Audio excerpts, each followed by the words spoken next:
আসসালামু আলাইকুম। এটা আমার রান্না ও গল্পের চ্যানেল। তো আজকে আমি বাজার থেকে টাটকা ফুল নিয়ে এসেছি, সজনের ফুল। এই সময় খুবই ভালো লাগে খেতে। তো আমি অর্ধেকগুলো রান্না করেছিলাম আর অর্ধেকগুলো ফ্রিজে রেখে দিয়েছি, আর একদিন রান্না করা হবে। তো আমি প্যানে একটু সর্ষের তেল গরম করে এর মধ্যে জিরে ফোড়ন দেবো।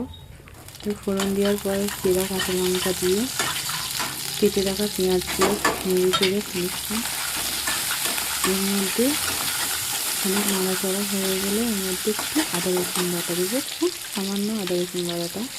সেটাকে তারপরে খানিকক্ষণ নাড়াচাড়া হয়ে গেলে আমি কেটে রেখেছিলাম আলু আর বেগুন একসাথে চিড়ি কেটে রেখে এর মধ্যে দিয়ে দেবো।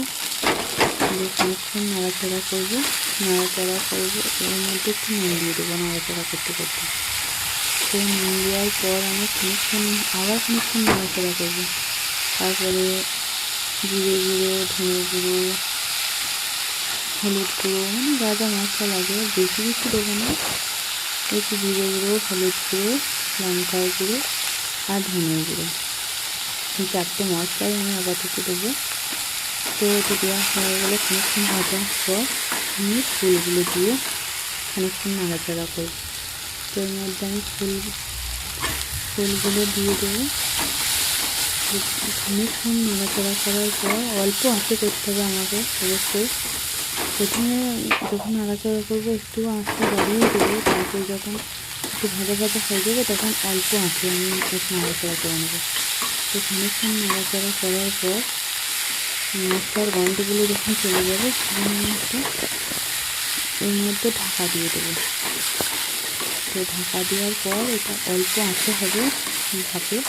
তো খানিকক্ষণ হওয়ার পর এটা আমি গ্যাসটা বন্ধ করে রেখেছিলাম। তারপরে আবার গ্যাসটা ওপেন করে দেখলাম যে হ্যাঁ, সেদ্ধ হয়ে গেছে মোটামুটি। তো আমাকে আরও খানিকক্ষণ এটা ভাজা ভাজা করতে হবে, তাই নেড়ে নিলাম। তো এই করতে করতে আবার একবার বন্ধ রেখেছিলাম, দিয়ে আবার তো ঢাকা রেখেছিলাম, দিয়ে আবার দেখলাম হ্যাঁ একবারে পুরোপুরি সেদ্ধ হয়ে গেছে। তখন আমি ভালো করে নেড়ে চেড়ে নিচ্ছিলাম। খানিকক্ষণ গ্যাসটা একটু জোরে দিয়েই আমি ভাজা ভাজা করে নিয়েছিলাম। তো দেখতে দারুণ হয়েছিল আর খেতেও দারুণ হয়েছিল।